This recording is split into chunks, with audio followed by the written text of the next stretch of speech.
dirty work. Moving on to the defense. Defensive lineman Javancy Jones took the SWAC by storm in 2013. He was the SWAC Freshman of the Year in 2013. Kind of had an off year in 2014. Had some personal family issues that kind of put him on the side a little bit. But 2015 and 2016, he was also first team All SWAC. 77 tackles for loss, 19 and a half sacks. I think they moved in the linebacker a little bit, but the kid was a beast. They get into the quarterback. You just could not block him. He made life hell for offenses, and his numbers reflect that. Joseph LeBeau, also from Jackson State, was unable to get any stats from him, but he was a 2011 SWAC Newcomer of the Year, 2011 and 2012 First Team All SWAC. Devon Reed from Prairie View, another guy who, even though he played later, I wasn't really able to find anything on him, but I still want to find it because this guy was a 2014 First Team All SWAC, 2015, 2016, and 2017 Second Team All SWAC. Aaron Tiller from Southern, 2016 and 2017 First Team All SWAC.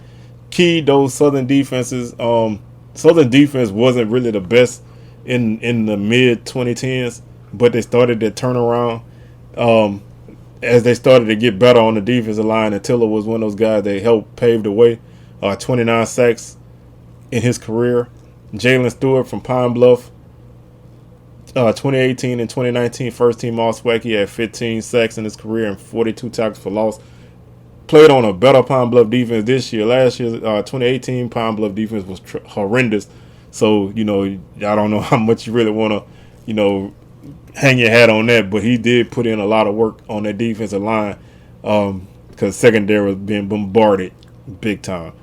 Adrian Hamilton is a guy who went to Texas Tech, transferred to Prairie View, and had one of the best single seasons that I've ever seen. He was a 2011 College Sports Journal's First Team All-American, 2010 Coast SWAC Defensive Player of the Year, 2011 First Team All SWAC. He was FCS Defensive Player of the Year. In his career, 109 tackles and 27 and a half sacks. He had an FCS record of 22 sacks in 2011. And, that was that period where Prairie View was heavily in contention, but, always up and down. But defensively, Prairie View's never been a team that hung their hat on defense per se. But he was a guy who was really unblockable in 2011. Got some burn in NFL as a linebacker because he's more of a rush in. But when you record 22 sacks, that's basically being unblockable, and he was definitely unblockable. Moving on to our linebackers, this is a name I heard a lot and a guy that I really had a heavy appreciation for, and that's Grambling linebacker Dearius Christmas, two-time SWAC Defensive Player of the Year 2017 and 2018. 2017 and 2018 First Team All SWAC, 2017 and 2018 Third Team Stats FCS All-American, 2017-2018 Box to Row First Team All-American, 2017-2018 SBN Black College First Team All-American, 2017-2018 First Team All SWAC. I listed that again, I'm sorry. 36 tackles for loss, 14 and a half sacks, always around the football. As a linebacker, that's the kind of guy you want that can be anywhere. If the defensive line can keep him clean, he's gonna make plays. He can make plays behind the line of scrimmage. He can make plays at the line of scrimmage. He can make plays beyond the line of scrimmage. And Grambling had some good defenses in that time period because 2016, 2017 they won the SWAC. 2018 Southern won the West, but Grambling was right there. Solomon Muhammad, another tackling machine from Alcorn, led those Alcorn defenses in their late 2018-2019 run.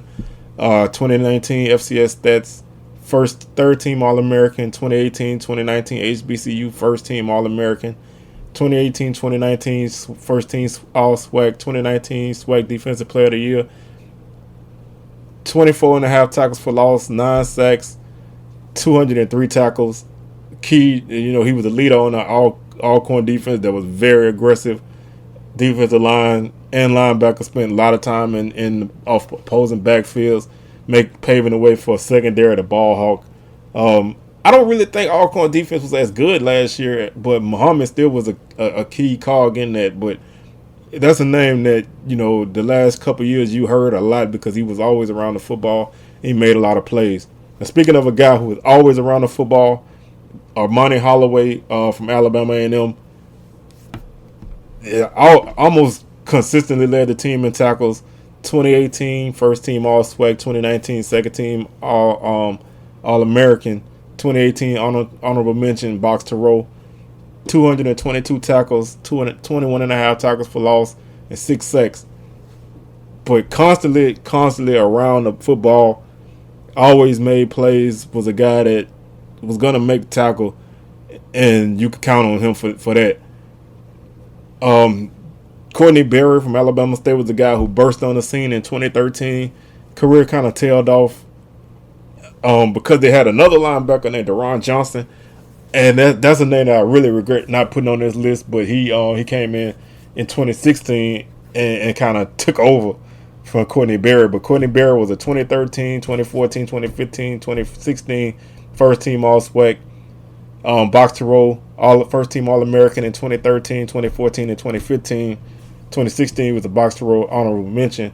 2014 Sports Network third team All American. 2013 SWAC Newcomer of the Year. 420 tackles and 12 sacks. That's a tackling machine. He had 3 years of over 100 tackles. He only had 66 tackles his senior year. Only 66. But he had like 130 in 1 year.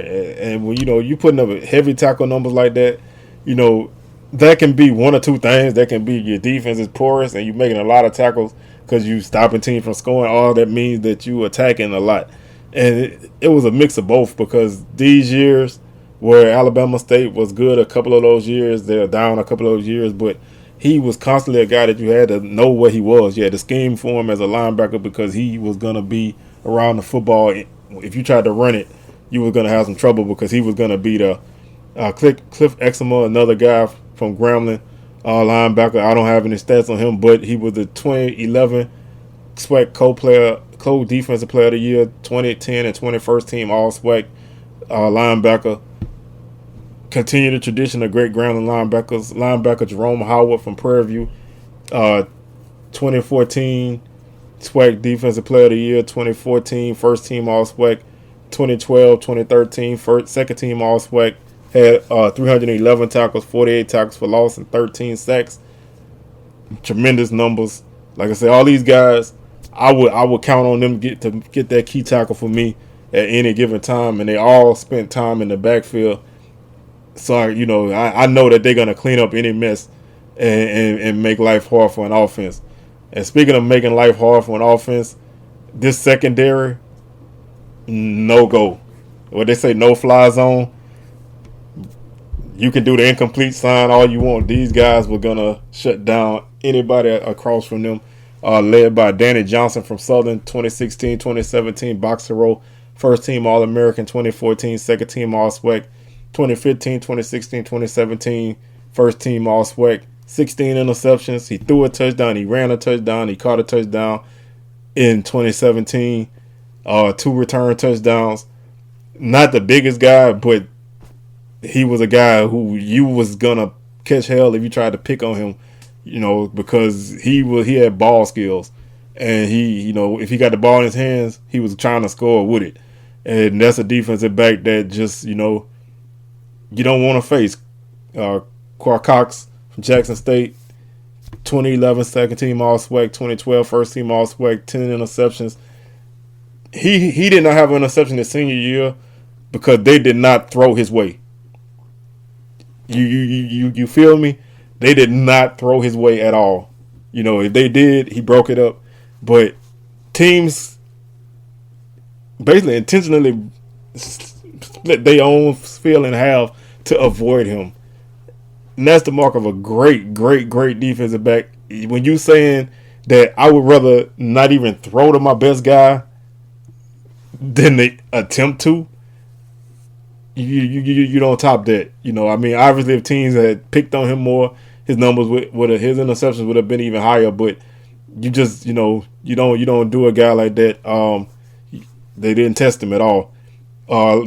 Trey Walker from Texas Southern, rest in peace. 9 interceptions, 2014 SWAC second team all SWAC. Was on his way to a good NFL career. Untimely passing, rest in peace. Keywan Riley, Alabama State, 2010, 2011, 2012 first team all SWAC. 2011 first team Sports Network All American. He had 21 interceptions. I think one year he had 9.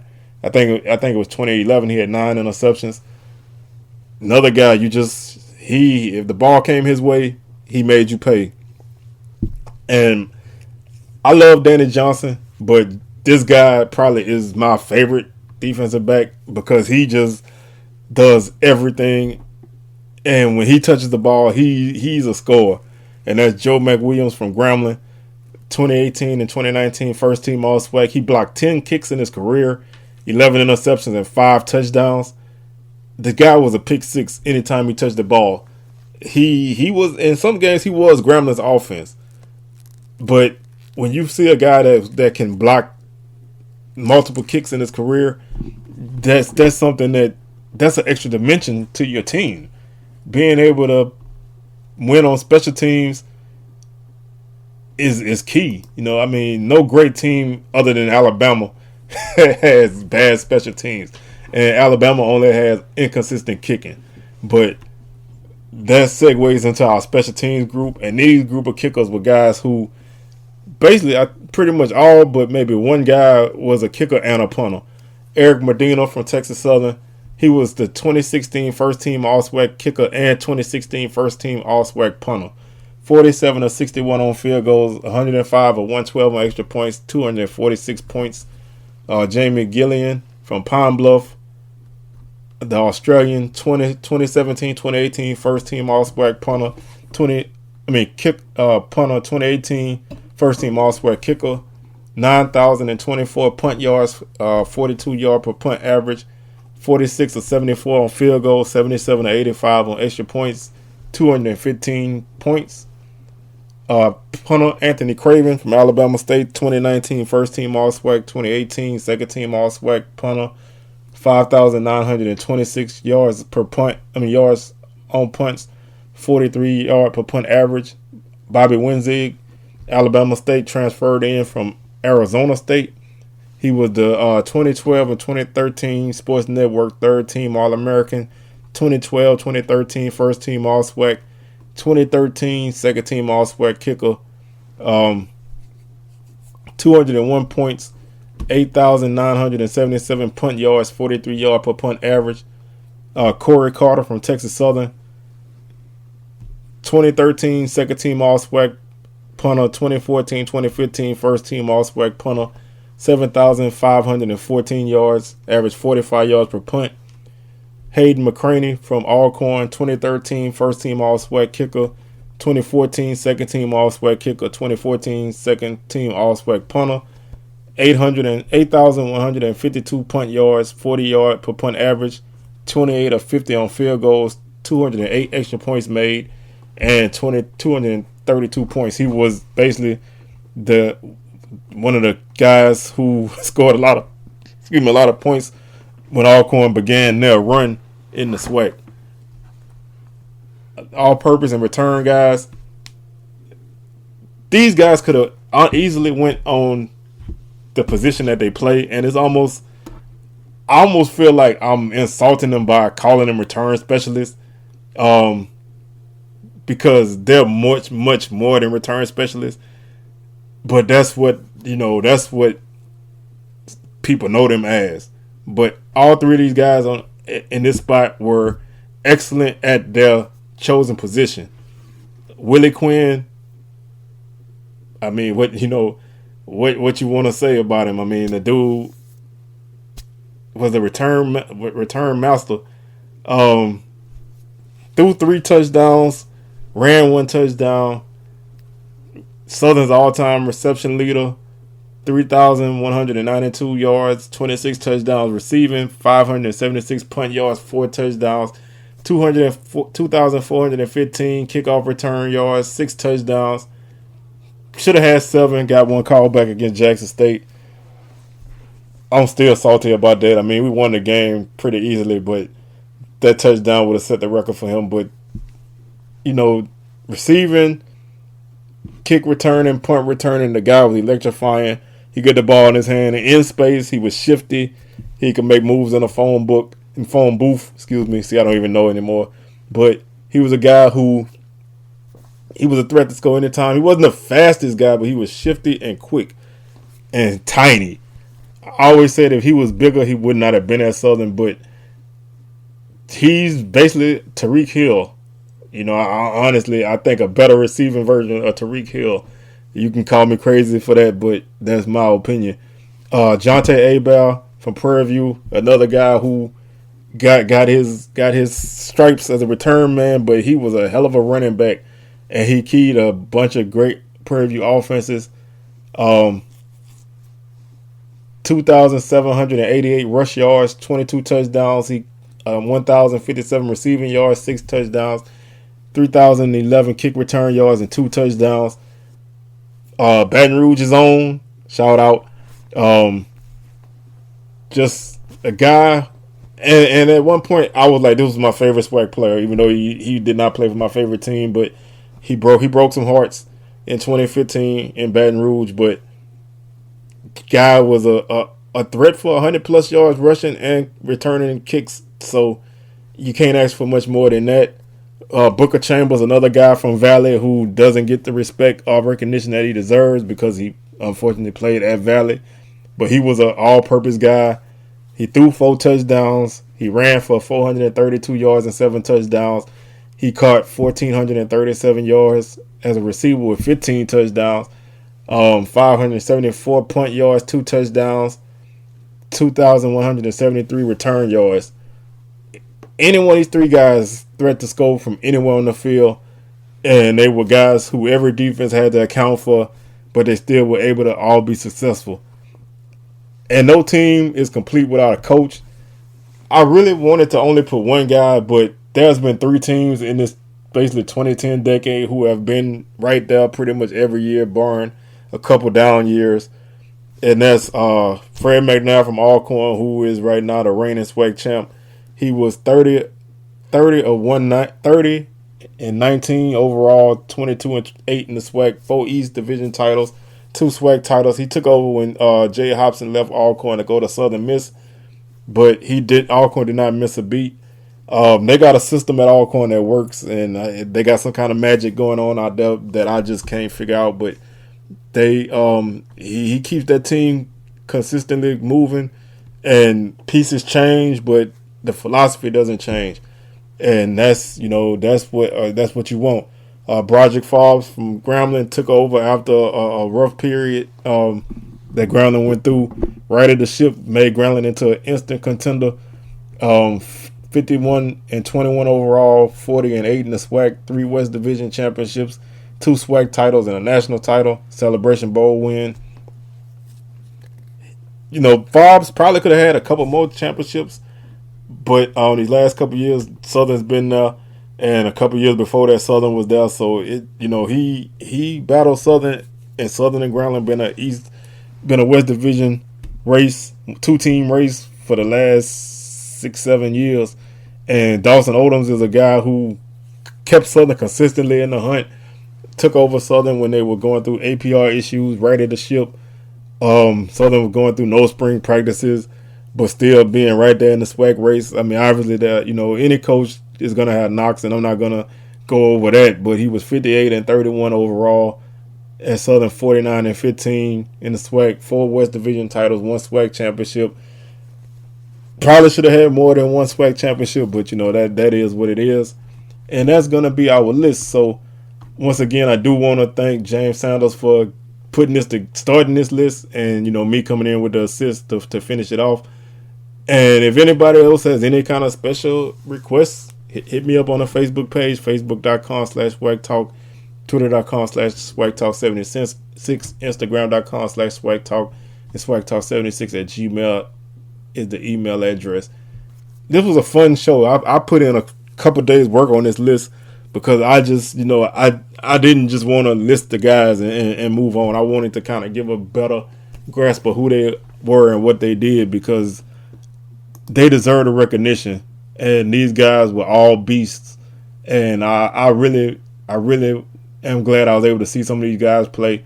And I'm just glad to be able to bring you guys some content and keep things moving. So I don't know when I'm going to be back, but I'll be back. I'm going to get in the lab again and come up with some topics and pop in here and there periodically, because, sports right now is at a standstill, so not much to talk about. But if you have any ideas, hit me up on the Facebook page, and I'll be glad to chop it up with you. I'll see you guys when I see you. We out.